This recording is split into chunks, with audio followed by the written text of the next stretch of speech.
Frères et sœurs, que le Seigneur vous bénisse. Nous remercions notre Dieu pour l'occasion que nous avons fait ce soir d'écouter sa parole. L'essentiel, c'est que nous puissions chacun travailler sur ce que nous entendons. Le Seigneur a dit que ceux qui peuvent tenir bon, c'est ceux qui écoutent la parole et qui la mettent en pratique. Amen. Il est important d'écouter la parole de Dieu, parce que si on ne l'a pas écoutée, on ne peut pas la comprendre. Mais il est encore plus important de nous donner les moyens de pratiquer la parole que nous écoutons. Je dis bien nous donner les moyens parce que si on ne se donne pas les moyens de pratiquer la parole, on ne va pas la mettre en pratique. C'est l'esprit qui est fort qui peut pratiquer la parole. Un esprit qui est fort, c'est un esprit qui est exercé spirituellement. Et l'exercice spirituel est un exercice qui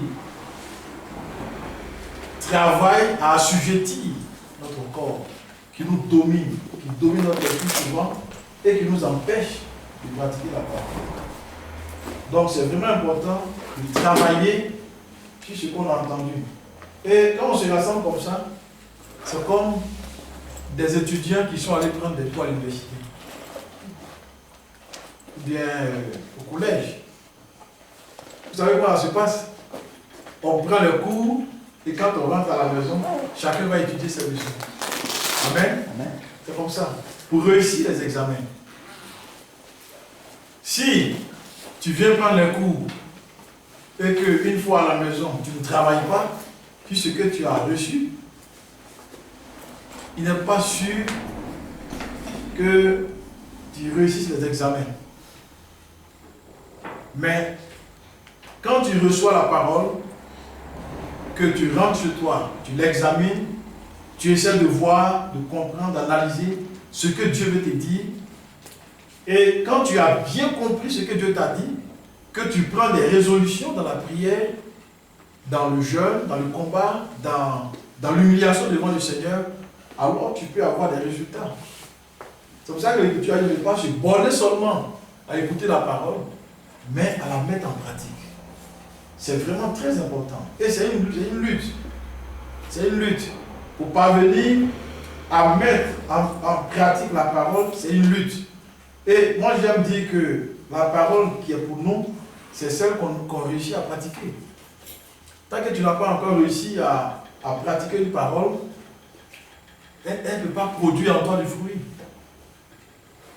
Et la parole de Dieu nous conduit selon les circonstances du moment, selon la vision du Seigneur, selon les objectifs que Dieu lui-même s'est assigné à notre égard. Ce soir, je voudrais qu'on s'entretienne sur la foi. Nous allons lire dans Josué, chapitre 10. Josué, le chapitre 10. Le livre de Josué, c'est un livre qui est dédié au combat spirituel.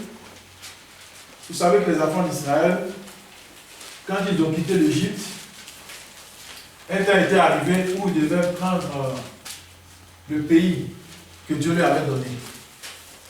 Dieu avait promis Canaan aux enfants d'Israël. Au moment où Abraham était en train de marcher avec Dieu, et ceux à qui était destiné ce pays-là n'étaient même pas là. Ils étaient en Égypte. Ils avaient le pays promis, mais physiquement, ils étaient en Égypte. Ils n'étaient pas sur le territoire. Mais Dieu avait prévu un moment pour qu'ils entrent dans le pays et qu'ils s'installent. Et l'entrée dans le pays et l'installation n'ont pas été faciles parce qu'il fallait dégager les tribus qui étaient déjà en place. Il fallait les chasser, les exterminer même, pour prendre leur place.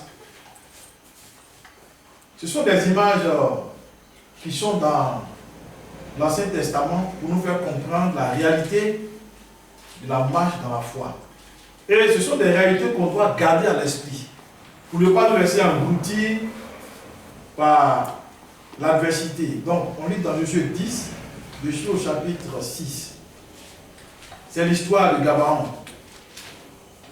Les gens de Gabaon envoyèrent dire à Josué au camp de Gilgal: n'abandonne pas tes serviteurs, monte vers nous en hâte, délivre-nous, donne-nous du secours, car tous les rois des Amoréens qui habitent la montagne se sont réunis contre nous. Josué monta de Gilgal, lui et tous les gens de guerre avec lui, et tous les vaillants hommes.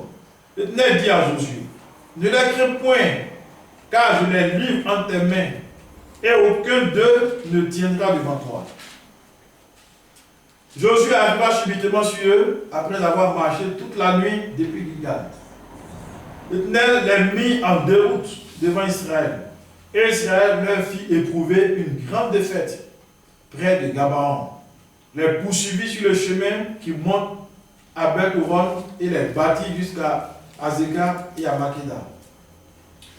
Comme ils fuyaient devant Israël et qu'ils étaient à la descente de Beth-Horon, l'Éternel fit tomber du ciel sur eux de grosses pierres jusqu'à Azekah et ils périrent. Ceux qui moururent par les pierres de grêle furent plus nombreux que ceux qui furent tués avec l'épée par les enfants d'Israël. Alors Josué parla à l'Éternel le jour où l'Éternel livra les Amoréens aux enfants d'Israël. Et il dit en présence d'Israël: Soleil, arrête-toi sur Gabaon, et toi, lune, sur la vallée d'Ajalon. Et le soleil s'arrêta et la lune suspendit sa course, jusqu'à ce que la nation ait tiré vengeance de ses ennemis. Cela n'était-il pas écrit dans le livre du juste? Le soleil s'arrêta au milieu du ciel et ne se hâta point de se coucher, presque tout un jour. Il n'y a point eu de jour comme celui-là, ni avant ni après, où l'Éternel ait écouté la voix d'un homme, car l'Éternel combattait pour Israël. Amen. Voici le test. Dieu doit nous écouter. Amen. C'est de ça que je voudrais qu'on s'entretienne. Dieu doit nous écouter. Dieu doit nous écouter. Le Seigneur doit nous écouter. Et il faut le dire dans ton cœur. Seigneur, tu dois m'écouter. Parce que j'ai des problèmes. J'ai des difficultés. J'ai des épreuves. J'ai des souffrances. Ma marche est difficile. Je veux bien, mais je n'y arrive pas toujours. J'ai encore un péché qui me domine, qui me fait souffrir. J'ai encore une faiblesse répugnante qui m'empêche d'avancer, d'évoluer. J'ai encore des liens de péché, de mondanité, des liens qui me fatiguent. Tu dois m'écouter. Parce que je vais sortir de ma situation difficile. Tu dois m'écouter. Amen. Amen. Tu dois m'écouter. Frère, nous sommes dans un temps où Dieu nous appelle à être responsables. Il faut qu'on soit responsable. La foi, c'est la responsabilité. Et c'est devant Dieu. Et Dieu aime ça. Dieu aime ça. Dieu aime qu'on soit responsable. Qu'on se présente devant lui comme des hommes responsables, des femmes responsables, des serviteurs de Dieu responsables, des gens qui veulent prouver au Seigneur qu'ils ont mûri, qu'ils ont grandi, qu'ils peuvent faire face à une situation spirituelle, à un problème. Dieu veut des gens responsables, comme Josué, qui ont pris la mesure du combat, de la guerre. Et en tant que premier soldat dans l'armée, en tant que chef, conduisant le troupeau, il a pris ses responsabilités. Il a mesuré l'ampleur du combat. Il a mesuré son avantage sur l'ennemi. Et il a compris qu'il fallait mener une action pour achever l'adversaire. Il fallait qu'il y ait un miracle qui se produise pour ne pas qu'un seul ennemi échappe à la situation. Parce que quand on a la faveur de Dieu, on doit en profiter. Et ce jour-là, les frères avaient la faveur du Seigneur. Ils savaient qu'ils avaient la faveur du Seigneur. Alors Josué a prononcé une parole de foi. C'est une parole de foi. Et Dieu aime ça. La Bible dit que la mort et la vie sont au pouvoir de la langue. C'est écrit comme ça. La mort et la vie sont au pouvoir de la langue. Ça veut dire que ce que nous disons, ce que nous confessons, peut produire la vie comme la mort, selon l'esprit qui nous anime, selon la situation dans laquelle on se trouve, selon la foi qu'on ajoute à ce qu'on dit. Et Josué a compris ça. Il a ordonné au soleil de s'arrêter. Et le soleil s'est arrêté. Il a ordonné à la lune de s'arrêter. Et la lune s'est arrêtée. Ils ont ralenti leur course pour permettre à Josué d'achever ce qu'il avait commencé. Ça, frère, c'est la manifestation de la foi. Mais d'une foi qui est reliée à la responsabilité. Si nous voulons être responsables, Dieu nous rendra responsables. Amen. Si on veut être responsable, si on veut arrêter de plénicher et accepter d'exercer l'autorité que le Seigneur nous a donnée sur les problèmes, les difficultés, sur les puissances des ténèbres, sur l'envahissement de l'adversaire, sur les puissances qui nous environnent, les puissances ténébreuses, les puissances dans le monde qui combattent contre nous, qui exercent une mauvaise influence. Si on veut être responsable, nous lever et dire non, Dieu est prêt à nous aider pour ça. C'est le temps de dire non, frère, à l'adversaire. C'est le temps de lever le front contre l'adversaire. C'est le temps de nous opposer aux puissants des ténèbres pour leur dire que ça suffit. Parce que tant qu'on ne dit pas au diable que ça suffit, il continue. Et quand on ne voit pas, quand le diable ne voit pas, vraiment des hommes et des femmes qui s'opposent à lui, avec foi, avec persévérance et autorité, frère, il travaille à se jouer de nous. Et il y a beaucoup de chrétiens qui sont faibles devant les situations. Ils sont faibles. Pourquoi? Parce qu'ils ne veulent pas être responsables. Mais je vous assure, frère, que la foi vient de notre engagement dans le combat spirituel. On ne peut pas avoir de foi tant qu'on n'est pas engagé. Le chrétien, il s'engage et puis Dieu le soutient.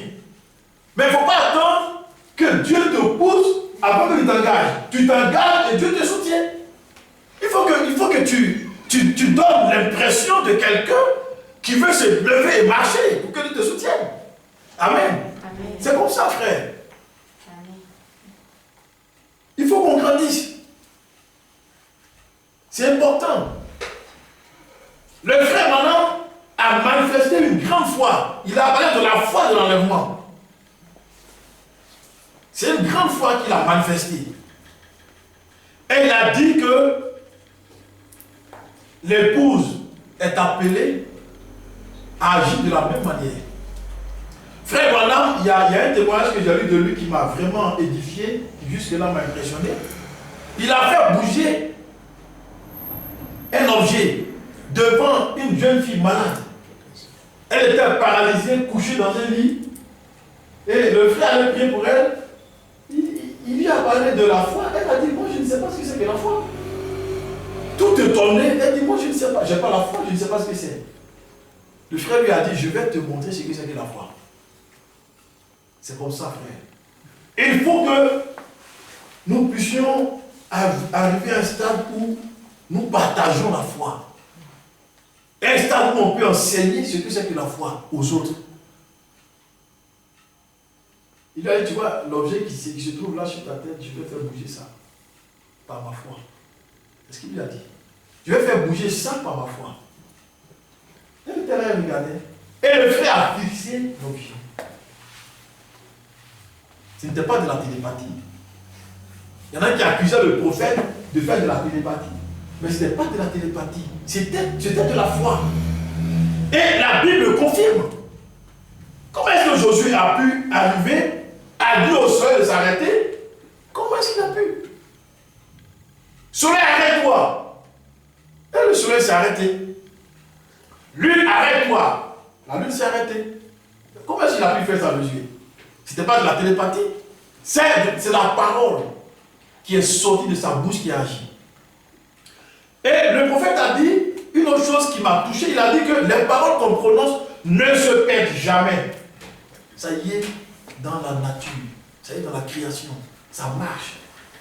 Parce que l'Écriture dit que ce sont les paroles. Ce sont nos paroles qui vont nous condamner ou bien nous sauver. Donc quand tu prononces une parole, une fois que ça sort de ta bouche, ça y est dans la nature. Ça y est dans la présence de Dieu, ça y est dans l'univers, ça y est dans l'espace. Les paroles ne se perdent pas. C'est la même chose comme les prières.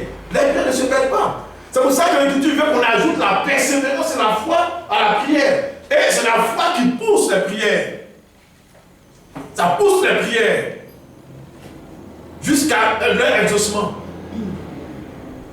Alors, quand le frère a bougé l'objet par la foi, la jeune fille est sortie de son lit. Il n'a même pas eu besoin de prier pour elle. Elle s'est levée, elle qui ne marchait pas, elle a commencé à marcher. Mais frère, il faut qu'on soit responsable. La foi marche avec la responsabilité. C'est-à-dire la prise de conscience de sa responsabilité spirituelle, de la prise de conscience de sa personnalité spirituelle.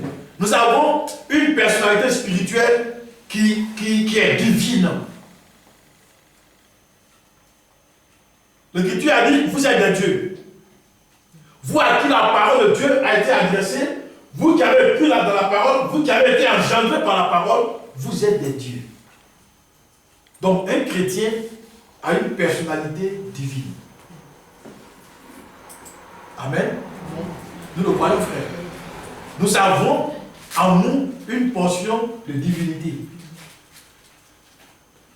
Et Jésus-Christ a eu sa divinité manifestée quand il a commencé à travailler en Israël. Il a été oint par le Père parce que Dieu a donné de lui deux témoignages. Une fois quand il allait pour se faire baptiser, une deuxième fois quand il a quitté le désert, après ses 40 jours de jeûne. Alors, sa divinité a commencé à se manifester et les gens étaient étonnés de voir le fils de Joseph agir d'une manière extraordinaire qu'ils ne voyaient pas avant. Mais c'était la révélation de sa divinité. C'était ce qui était en lui qui avait commencé à se manifester et ça a commencé à ajouter des témoignages un peu partout. Les gens ont commencé à témoigner, à parler de lui. Vous voyez, il était arrivé à un stade où il a vraiment révélé ce qui était en lui. Aujourd'hui, Dieu nous appelle à la foi, frère, à une grande foi. Dieu nous appelle à une grande foi. Et cette foi, on ne peut la manifester que si nous acceptons de manifester ce qui est divin en nous. Parce qu'on peut y renoncer aussi. Nous avons une portion de divinité. Nous avons une personnalité qui est spirituelle, qui n'est pas charnelle. Et cette personnalité qu'il faut cultiver, qu'il faut amener à la perfection, qu'il faut amener à la maturité. C'est cette personne qu'il faut amener à grandir pour que nous puissions véritablement dégager ce qui est en nous, qui est de Dieu. Parce que c'est cela aussi qui fait du bien aux autres. Ici, dans ce combat, Dieu est intervenu. Parce que Josué s'est montré assez responsable. Il avait la faveur de Dieu et il s'est montré assez responsable. Il a réussi à attirer les regards du soleil qui représente Jésus-Christ. Amen. Il a réussi à attirer ses regards sur Gabaon. Il a dit, soleil, arrête-toi. Il a parlé au soleil. Josué s'est adressé au soleil. Et le soleil s'est arrêté. La création a obéi à la voix de cet homme-là. C'est une grande foi qu'il a manifestée. Que Dieu soit béni. le Seigneur nous appelle à la foi. Je voudrais encore ce soir nous exhorter à la foi. La foi transforme les circonstances. La foi transforme les hommes. La foi transforme les femmes. La foi transforme l'environnement. La foi change les choses. La foi bouscule. La foi fait plier l'ennemi, l'adversité. La foi dissipe les ténèbres. Ça chasse les démons. Ça chasse les maladies. La foi détruit. La foi ravage. La foi construit. Amen. Amen. La foi fait tout ça. La foi est une puissance. C'est une puissance qui domine les ténèbres. C'est une puissance qui domine le monde. C'est une puissance qui domine la chair. C'est une puissance qui domine tout ce qui peut nous environner, tout ce qui peut s'opposer à nous. La foi domine ça. Parce que la foi, c'est une puissance. La foi a la résistance, c'est qu'il n'existe pas. Ce qu'on ne voit pas à l'œil nu. La foi le fait apparaître. La foi ressuscite. La foi sauve, la foi délivre. La foi donne de l'espoir. La foi soulage. La foi est une puissance. La foi est divine. La foi ne se voit pas à l'œil nu. Mais la foi manifeste l'invisible. La foi tire ce qui est dans l'invisible pour l'amener à la réalité. La foi exauce nos vœux. La foi exauce nos vœux. La foi exauce nos prières. La foi attire les regards de Dieu vers nous. C'est la foi qui amène Dieu à se manifester à notre égard. C'est la foi qui fait ça. Et c'est la foi, frère. C'est la foi qui fait trembler Satan. C'est la foi qui fait trembler les démons. Ce n'est pas en personne. Ce n'est pas ce que nous disons. Ce n'est encore ne croit pas. Ce n'est pas notre apparence. Mais c'est notre foi qui fait trembler les démons. C'est notre foi qui fait réduire l'adversité. C'est de notre foi que le diable a peur. Parce que celui qui a la foi, c'est celui qui est adossé à Dieu. C'est celui qui est debout sur le Seigneur, qui est debout sur les promesses. C'est celui qui est convaincu. Il est convaincu de Dieu. Il est convaincu de lui-même. Celui qui a la foi croit en lui-même. Il croit en Dieu, mais il croit en lui-même. Il croit dans sa personne, dans ce que Dieu a fait de lui. Parce qu'avant d'avoir la victoire, avant de croire en Dieu, il faut d'abord croire dans ce que Dieu a fait de toi. Amen. Oui, frère. Amen. Si tu ne crois pas dans ce que Dieu a fait de toi, tu ne peux pas avoir confiance en Dieu. Ce n'est pas possible. Ça, je l'ai su. Amen. Il faut croire dans ce que Dieu a fait de toi. Qu'est-ce que Dieu a fait de toi? Dieu a fait de toi une personne divine. Une personne divine. Tu es Dieu. Parce que tu as été engendré par Dieu. Et ta divinité te fait posséder toutes choses. Par la puissance de la foi. Il faut croire dans ce que Dieu a fait de toi. Si tu n'y crois pas, tu ne peux pas avoir confiance en Dieu. Ce n'est pas possible.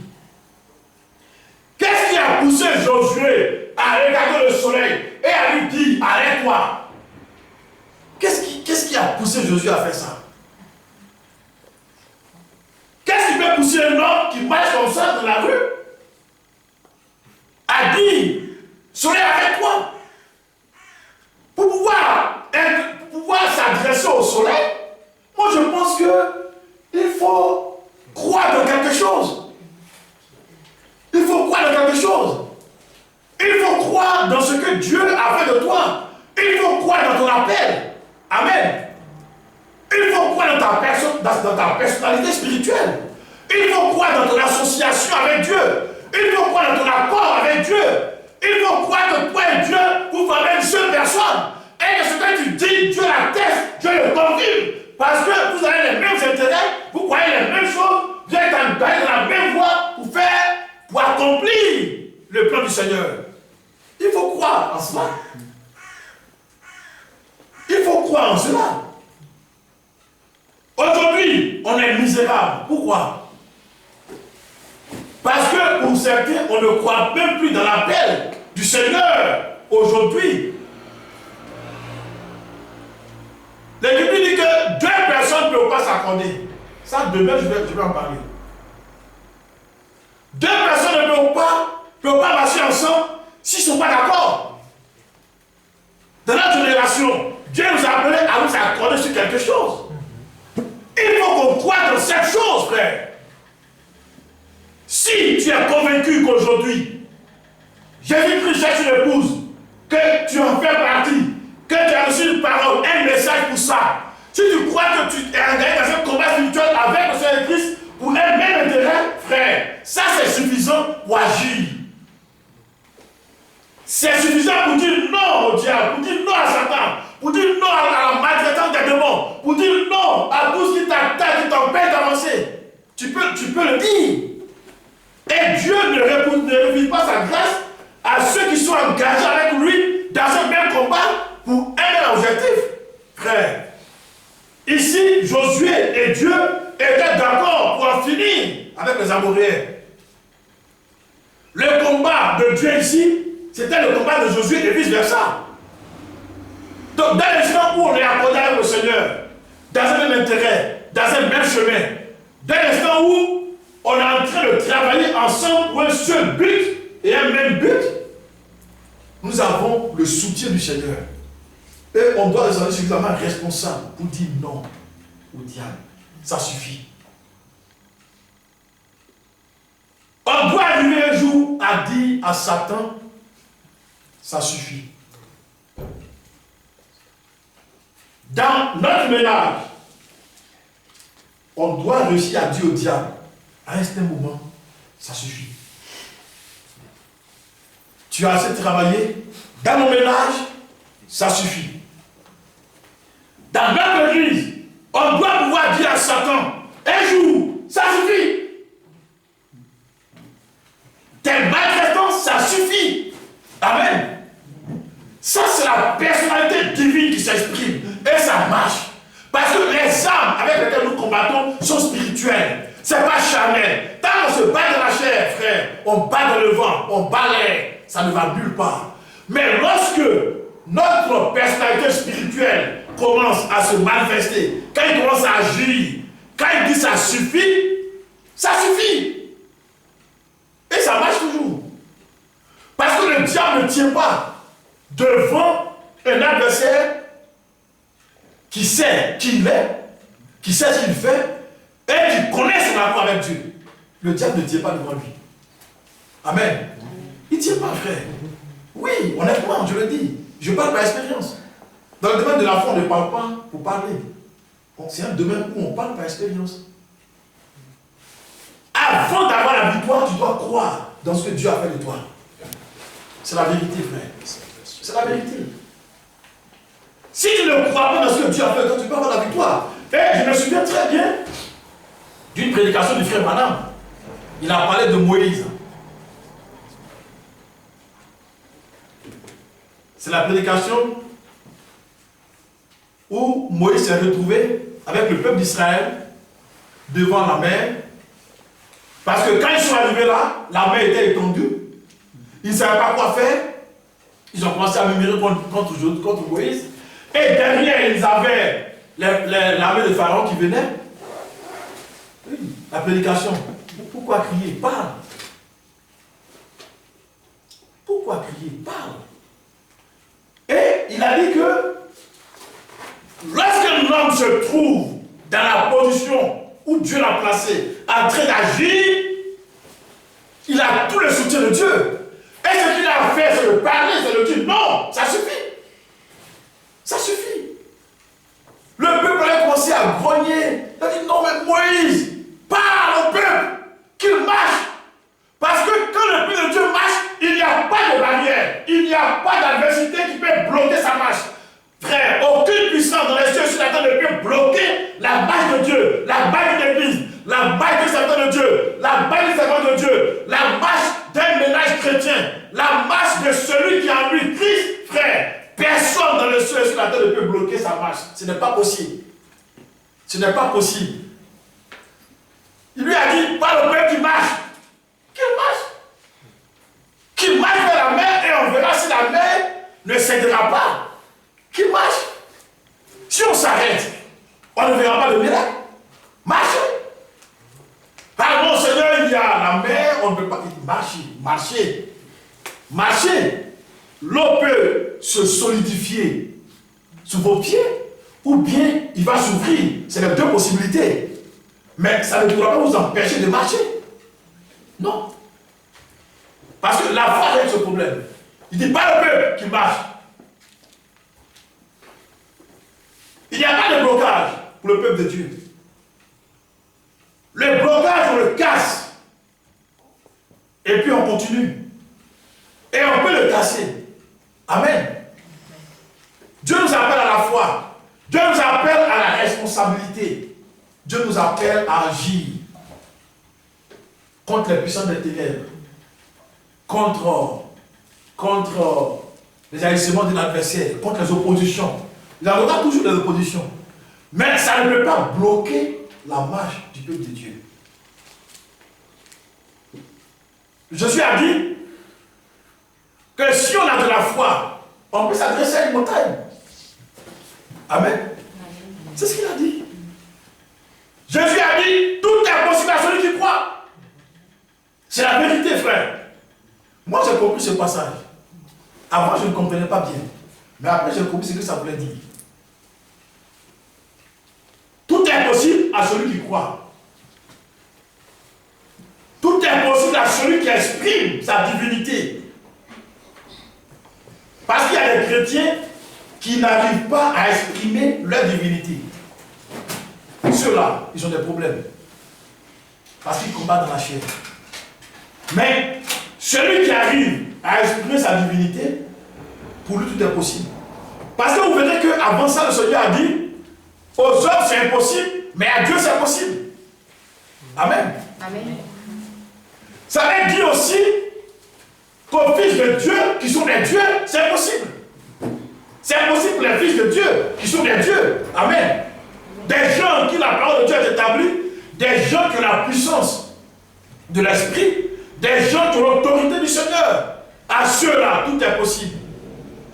Parce qu'ils ont une foi établie en eux, qui peut dire Satan, ça suffit. Et ce que j'ai remarqué par expérience, c'est que les démons peuvent travailler, les démons travaillent toujours dans l'environnement. Tant qu'on ne leur dit pas ça suffit, ils travaillent.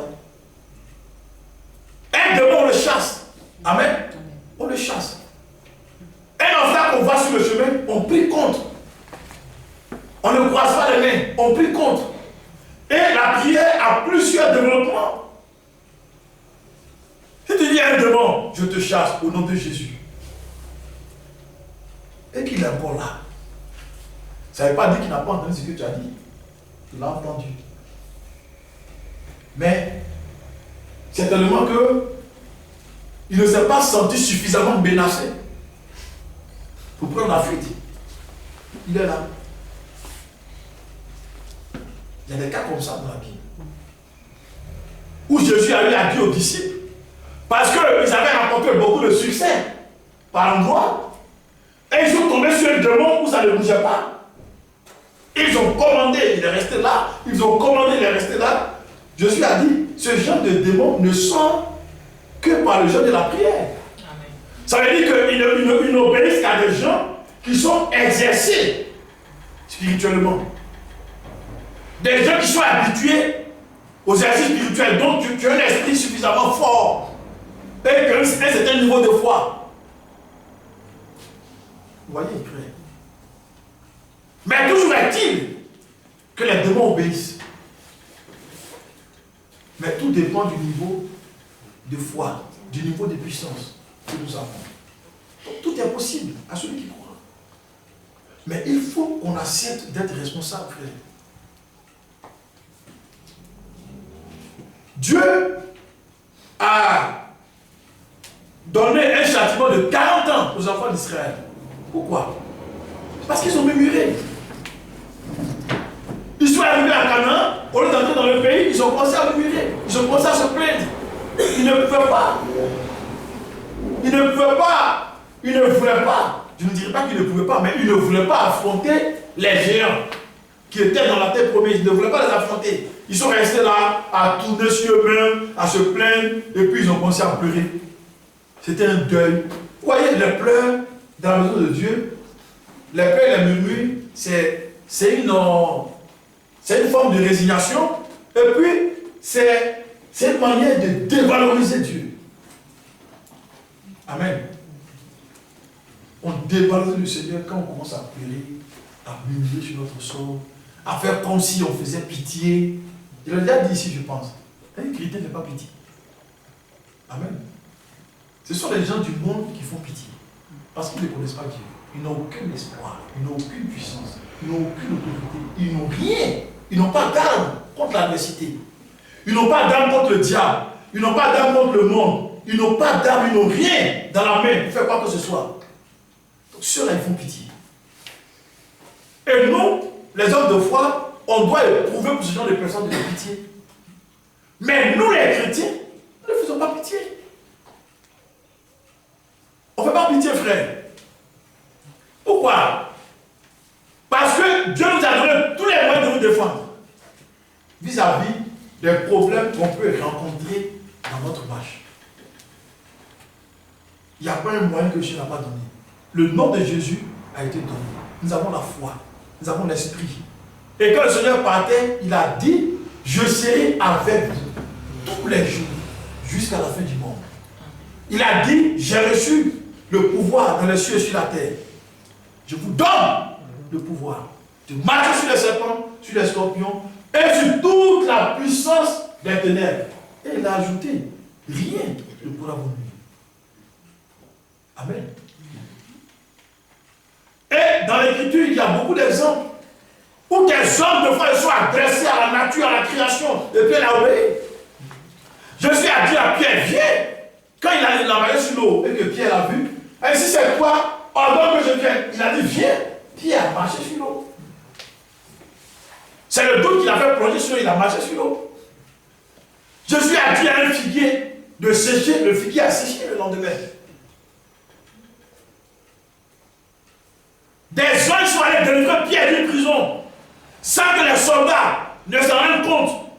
Il est sorti de la prison alors que les portes de la prison étaient fermées de manière hermétique, condamné. Il est sorti de la prison. C'est le lendemain qu'ils l'ont vu en train de parler dans le temple qu'ils ont su qu'il était sorti.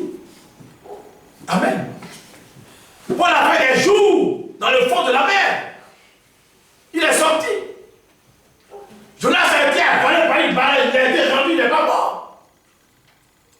Daniel a été jeté dans la gueule des lions alors qu'ils avaient faim. Ils n'ont pas mangé. Ses amis ont été mis dans le feu. Ils sont sortis. Aucun gilet n'a brûlé. Dieu est tout puissant. Notre Dieu est fort. Notre Dieu est vivant. Amen. Donc on doit prendre courage, frère. On doit prendre courage. On doit s'encourager. Nous sommes des dieux, nous sommes des fils de Dieu, nous avons la parole de Dieu, nous avons l'esprit de Dieu, nous avons avec nous le Seigneur, son autorité, sa puissance, son pouvoir. Sur les ténèbres, nous avons le règne du Seigneur avec nous. Amen. Amen. On doit s'encourager. On doit s'encourager avec ça. Et on doit dire au diable, ça suffit. On peut dire au diable, ça suffit. Pour n'importe quel problème, on peut dire à Satan, ça suffit. Et puis il arrête, frère. On peut lui dire, on en a marre de ta maltraitance, ça suffit. On peut le dire à n'importe quel démon, à n'importe quel esprit, à n'importe quelle situation, on peut parler, et puis ça change. Je parle de situation. Ça change, parce que devant les situations compliquées, il y a des démons. Il y a des démons, frère. Amen. Il y a des démons. Devant les blocages, il y a des démons. Ils sont là derrière. Vous savez, les esprits, ils se cachent pour agir. Ils prennent des figures, des formes, mais ils sont derrière. Donc les paroles de foi, ça délivre, ça sauve, ça libère. Oui, frère. Mais avant de prononcer des paroles de foi, il faut croire dans ce que Dieu a fait de toi. Il faut croire dans ta nature divine. Il faut croire que tu n'es pas seulement un homme. Amen. Tu n'es pas seulement un homme. Tu es un Dieu. Alléluia. Souvent quand on dit ça, peut-être que ça, il y a des frères qui sont un peu choqués. Tu es un Dieu. Dieu fait quoi? Qu'est-ce que Dieu engendre? Il engendre des dieux. Dieu engendre des dieux. C'est ce que l'Écriture dit. Vous êtes des dieux. Et les Juifs avaient attaqué le Seigneur sur ce fait-là. Parce que quand ils écoutaient le Seigneur parler, ils ont compris qu'il voulait dire qu'il est Dieu. Donc ils l'ont attaqué sur ce terrain-là. Il leur a dit, mais, il les a envoyé à la parole. Il leur a dit, mais, qu'est-ce qui a été dit dans votre parole? Que ceux à qui la parole de Dieu est parvenue sont des dieux. Ils ont eu la bouche fermée. Donc le Seigneur, il peut se prévaloir d'être Dieu. Et puis ce n'était pas un péché. Parce que ceux à qui la parole était parvenue étaient des dieux. C'était considéré comme ça dans l'Écriture. Voilà. Nous sommes des dieux. Mais il faut y croire. Et c'est parce que nous sommes des dieux que l'Écriture dit que les armes avec lesquelles nous combattons ne sont pas charnelles, mais que ce sont des armes spirituelles. Parce que les dieux, dans la guerre spirituelle, utilisent des armes spirituelles. Ce sont les hommes qui prennent des coups de poing, qui prennent par des voies détournées pour régler leurs problèmes, par la corruption. En tout cas, les hommes ont plusieurs voies, ils ont plusieurs manières de régler leurs problèmes, n'est-ce pas? Mais les dieux, les fils de Dieu, eux ont des armes spirituelles. Ils ont recours à des armes spirituelles. Et Paul a dit que nous ne combattons pas selon la chair. Amen. Mais nous combattons par l'esprit. Et les armes qu'on emploie sont des armes spirituelles. Voilà. Les armes spirituelles. Et les armes spirituelles ont plus de capacité que les armes charnelles. Amen. Les armes spirituelles sont reliées à la foi. Et je l'ai dit. La foi détruit. La foi casse tout. Quand il s'agit du monde des ténèbres, ça détruit, ça casse tout, ça démolit. Mais la foi construit. Pour le peuple de Dieu, la foi construit. Amen. La foi agit. Amen. La foi est dans le monde. La foi agit. Dans le monde spirituel, dans le monde invisible, dans le monde visible, la foi agit. Alors que les âmes charnelles sont limitées seulement au monde dans lequel nous sommes. Mais la foi agit et dans ce monde et dans le monde invisible. C'est plus puissant. C'est plus sûr. Alléluia. Et quand la foi règle un problème, c'est réglé pour toujours. Amen. Donc, il est bon pour nous d'user de la foi et de ses armes pour agir, pour travailler. Aujourd'hui, frère, le Seigneur attend de nous qu'on manifeste une grande foi. Il faut qu'on manifeste une grande foi. Nous avons déjà la foi, mais c'est une foi qui doit progresser. Vous lisez dans Pierre, l'Écriture dit, ajoutez à votre foi la vertu. À la vertu, la connaissance. Vous voyez que quand on commence à ajouter à la foi qui a été donnée au commencement, la vertu, la connaissance, la tempérance, et ainsi de suite, en fait, ces qualités viennent renforcer la foi. Ces qualités viennent augmenter la foi, et ses performances. Amen. La tempérance, ou bien la patience, la maîtrise de soi, l'amour des frères, l'amour divin, tout ça, ça renforce la foi de départ.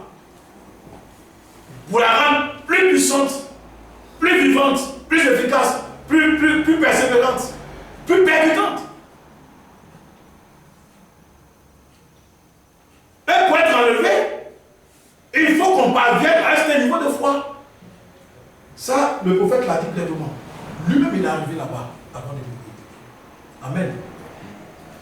Donc ce soir, je voudrais nous ramener sur ces choses que nous savons déjà. Et attirer notre attention sur le fait que nous avons une personnalité spirituelle qu'on ne doit jamais perdre de vue. Frère, n'oublions jamais cela. Ça nous fatigue par moments. Souvent on s'oublie soi-même. Souvent on oublie qu'on est divin. Oui frère, souvent on oublie. On oublie qu'on est divin souvent. On oublie qu'on est divin et que parce qu'on est divin, on ne doit pas agir d'une certaine manière, mais agir d'une autre manière qui nous est plus favorable. Souvent on est englouti par les problèmes, par les attaques de Satan. On est englouti par les épreuves de la vie, par l'environnement. Et vous voyez, quand on est dans ces choses-là, la chair ne peut pas tenir. Mais c'est notre divinité qui peut régler ces problèmes. Josué ici a pris la mesure du combat, il a pris l'ampleur du combat et il s'est rendu compte que pour exterminer ses ennemis, il lui fallait plus de temps. Ça vient de son engagement. Pour arriver vraiment à arrêter le soleil, il faut qu'on soit engagé. Oui, frère. Il faut qu'on soit engagé dans la guerre pour parvenir à arrêter le soleil. Sinon, bon, on n'agit pas comme ça. Mais il s'est rendu compte qu'il faut que le soleil s'arrête. C'est tellement peut-être parce qu'ils étaient nombreux. Ils étaient encore peut-être plus nombreux. Il fallait que le soleil s'arrête. Qu'il ait plus de temps pour régler son problème. Et le soleil s'est arrêté. De par sa déclaration. La lune aussi. Il a parlé à la lune. Il dit, et toi, lune, arrête-toi sur la vallée d'Ajalon. La lune, c'est le symbole de l'église, de l'épouse. Amen. Le soleil, c'est le Seigneur. Les étoiles, ce sont les fils de Dieu. C'est comme ça que les choses sont disposées dans le ciel et c'est comme ça qu'on les voit aussi dans la réalité. Et vous voyez que cet exploit a été mentionné dans le livre des justes. C'est ce que le verset 13 nous dit. Cela n'est-il pas écrit dans le livre des justes? C'est l'exploit. C'est l'exploit des saints. C'est l'exploit d'un serviteur de Dieu. C'est l'exploit de quelqu'un qui a cru en Dieu et qui a agi. Et l'Écriture dit que il n'y a pas eu un jour comme celui-là où Dieu a écouté la voix d'un homme. Ça m'a touché. Dieu doit nous écouter. Alléluia. On doit le dire à Dieu. Nous sommes au 21e siècle. Nous sommes engloutis par le système mondial. Nous sommes engloutis par les puissances des ténèbres. Nous sommes engloutis par les épreuves de la foi. Nous sommes engloutis par plusieurs épreuves. Tu dois nous écouter. Alléluia. Tu dois nous écouter. On doit interpeller le Seigneur. Pour lui dire, pour lui rappeler qu'il doit nous écouter. C'est ce que Josué a fait ici, on peut le faire aujourd'hui. Les gens du monde diraient que ce n'est pas sorcier. Amen. Amen. Ce n'est pas peut-être la bonne expression. Alléluia. Mais j'espère que vous percevez ma pensée. C'est faisable. Ça, c'est faisable. Et cet exploit a eu lieu au moment où Christ n'était pas encore manifesté. À plus forte raison. Christ s'est manifesté aujourd'hui. Toute la grâce de Dieu est avec nous. Amen. Ça, c'est possible. Un chrétien peut arrêter le cours d'un événement. Les chrétiens peuvent faire ça. Les hommes de foi peuvent arrêter le cours d'un événement, le cours d'une entreprise. C'est-à-dire qu'on peut régler nos problèmes, frère. Par la prière, on peut régler des problèmes. En donnant à la nature, à la création, à l'environnement, on peut régler des problèmes. En confessant des paroles. Amen. On peut régler des problèmes. Je vous le dis, c'est la vérité. C'est la vérité. Et c'est ce que Josué a fait. Souvent, c'est des aspects qu'on voit, mais l'Écriture dit que ces choses sont là pour nous enseigner.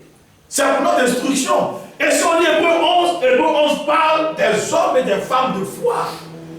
De la manière dont ils ont agi dans leur génération.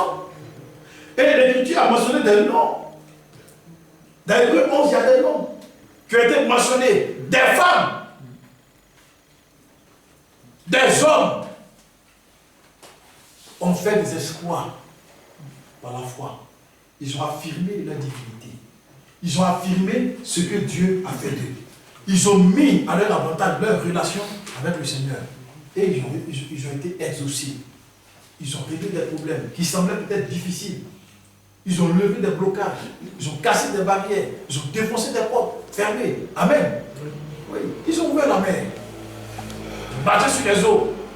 Ils ont déplacé des montagnes. Par la foi.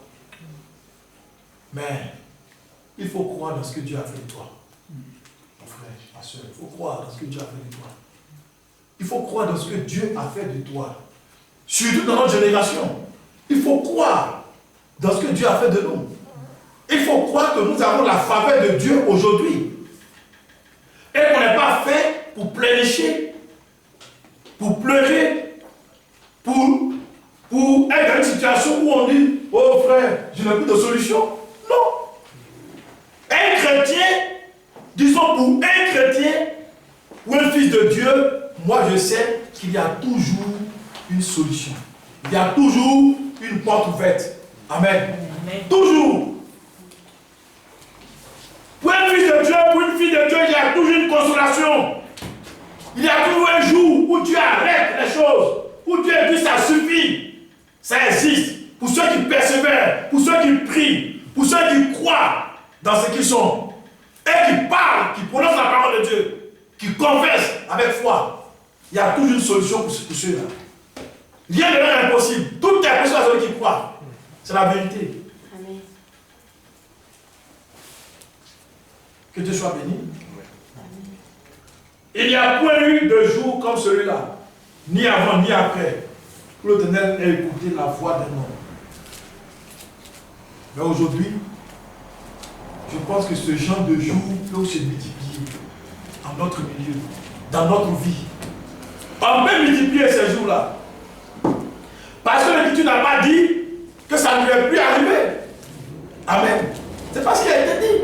Il a été seulement dit que du temps où Josué a fait cela, avant lui, ça n'a pas eu lieu. Et puis après, mais après, c'est celui qui a écrit Josué, le livre, c'est lui qui a dit ça. Mais après celui qui a écrit Josué. Après l'auteur du livre de Josué. Amen. À sa connaissance, au moment où il écrivait le livre, il n'y avait pas encore un espoir pareil. Mais après, c'est possible. Pourquoi c'est possible? Parce que le Dieu qui a conduit Josué à agir de cette manière, lui, il est là, il est vivant. Josué est mort, mais ce Dieu, il est là. Alléluia. Le Dieu qui donne la foi. Le Dieu qui nous a donné en partage sa divinité par notre enchantement. Il est là. Il est là, ce Dieu-là. Et par lui, tout est possible. Donc, aujourd'hui, nous avons un accord avec le Seigneur. Demain, je vais revenir là-dessus. Sur l'appel qu'on a reçu en 1933. Nous avons un accord avec le Seigneur aujourd'hui. Alléluia. Cet accord-là, il faut y croire. Il faut croire dans cet accord.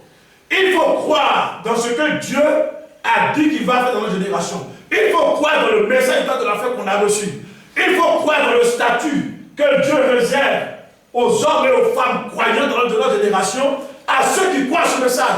Il faut croire dans l'œuvre du Seigneur qui a été le frère Madame et qui envoie dans l'église et qui marche. Il faut croire dans les promesses que Dieu nous a faites. Il faut croire dans les prophéties, dans cette parole. Il faut y donner toute sa vie, frère. Parce qu'il n'y a pas un statut plus glorieux que le statut d'épouse de Christ. Il n'y a pas un combat plus glorieux que le fait de marcher vers ce but. Et il n'y a pas une souffrance plus glorieuse que la souffrance qui est reliée à ce chemin. Il n'y a pas aussi de victoire plus glorieuse que les victoires qu'on a sur ce chemin-là. Il n'y a rien de plus glorieux que ça. Le plus important aujourd'hui, c'est le message qu'on a reçu. Amen. Et le but qu'il poursuit, frère. Le frère Alexis a été choisi par Dieu pour annoncer au croyants du message que l'épouse a un ministère. Au moment où l'église a commencé à s'essouffler, Dieu l'a suscité, il a commencé à mettre l'accent sur ça. Moi, je crois dans cette parole. Parce que ça vient de Dieu. L'épouse a un ministère. Et le ministère de l'épouse requiert de nous une grande foi, une grande consécration. Une foi qui est élevée, qui peut nous amener vraiment, frère, à être transportés dans la présence de Dieu pour faire fi des choses charnelles qui nous environnent. L'épouse a un ministère. Il y a une foi qui est reliée à ce ministère. L'épouse va entrer dans le troisième poule. Tout cela est vrai. Il faut y croire. C'est l'accord avec le Seigneur. Et c'est l'accord qui nous ouvre la voie. La voie de la victoire. Et cette victoire ne peut pas être empêchée par l'ennemi. Il faut croire ça.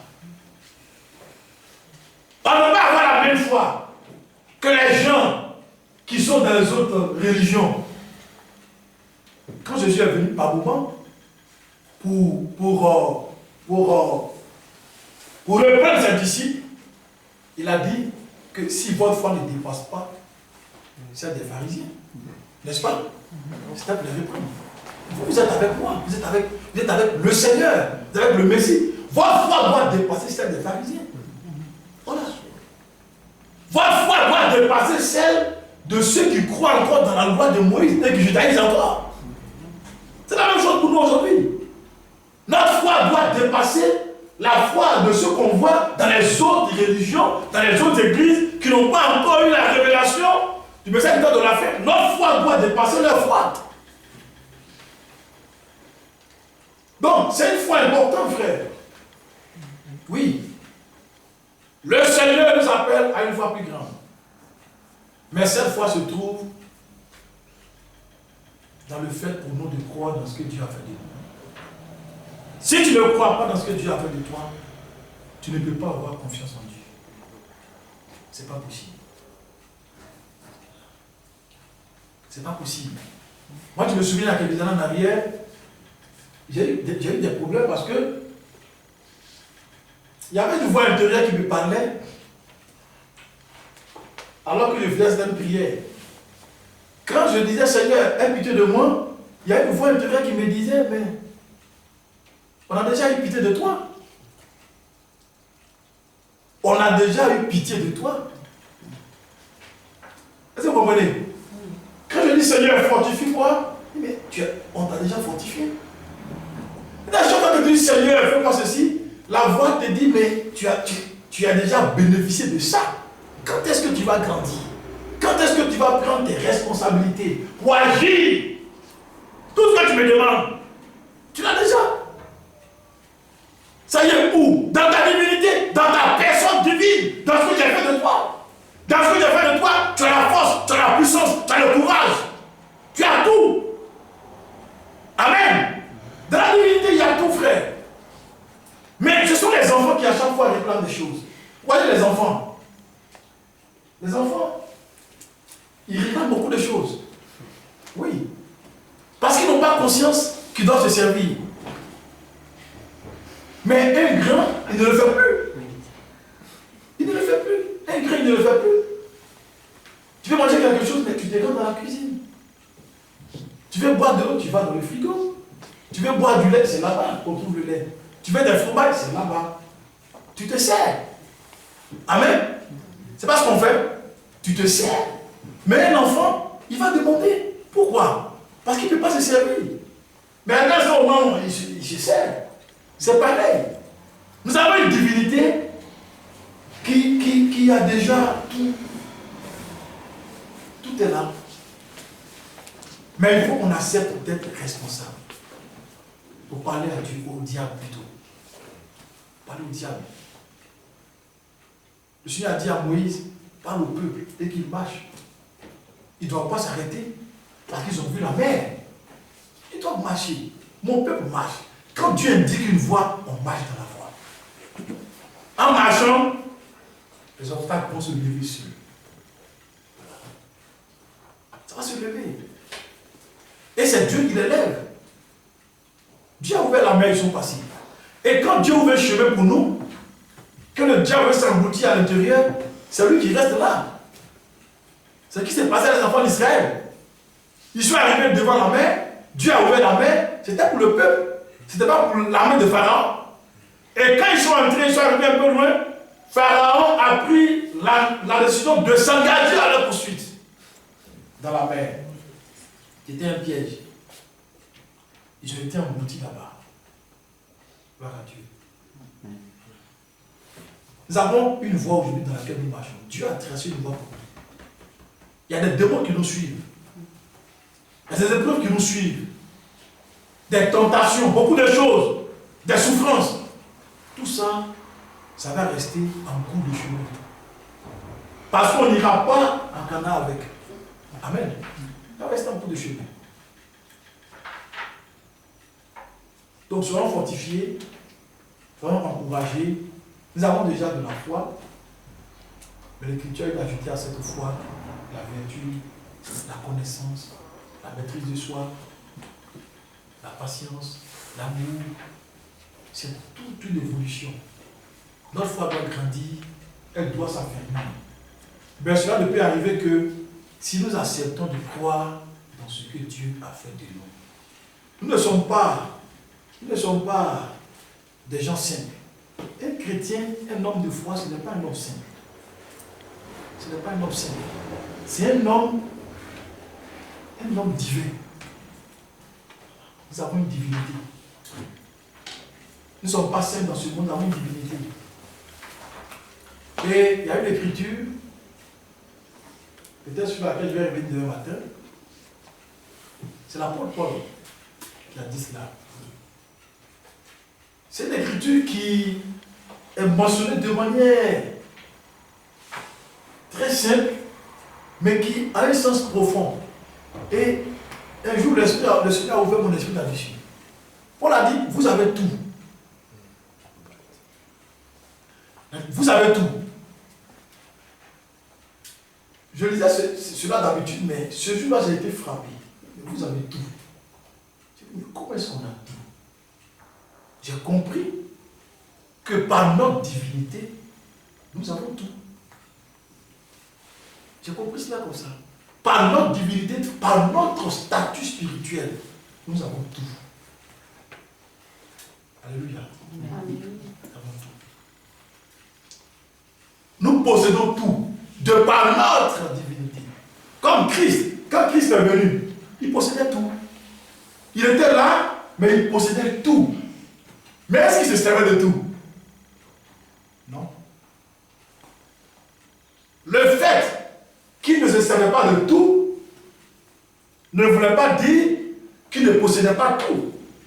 Non.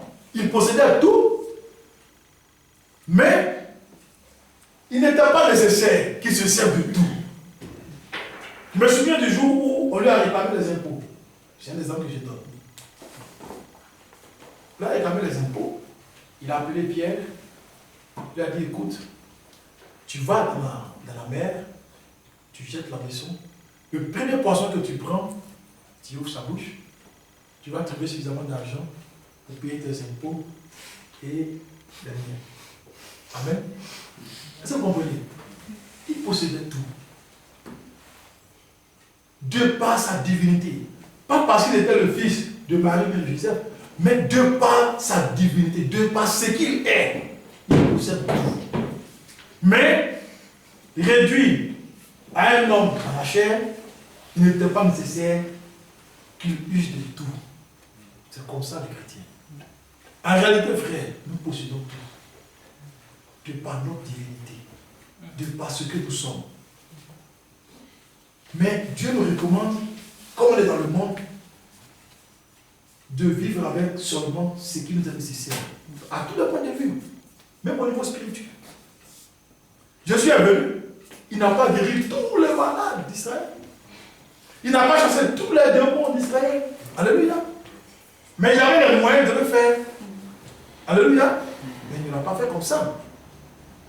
Il avait toute la puissance de Dieu. Quand les gens l'ont arrêté, il a dit, je peux demander à Dieu qu'il envoie des légions d'anges pour me défendre. Mais il ne l'a pas fait. Il possédait tout. Il avait tout.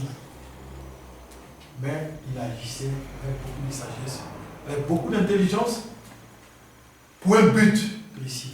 Que Dieu nous bénisse. Amen. Et que sa grâce et sa paix soient sur nous. Frère, je vous l'ai dit hier, avant-hier, je suis venu pour vous encourager. Parce qu'on doit s'encourager. Nous sommes dans un temps où on doit s'encourager. On doit se fortifier. Voilà. On doit vivre.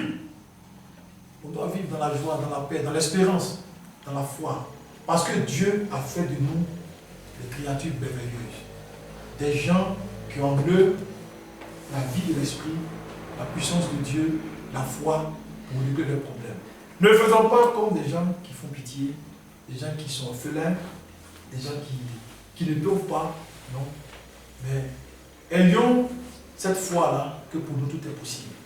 Il faut seulement qu'on accepte d'affirmer ce que nous sommes. Une fois que c'est fait, le diable, je pense qu'il fuira loin de nous. Que la grâce et la paix du Seigneur soient sur nous. On va se remettre entre les mains du Seigneur par rapport à ce que nous avons fait.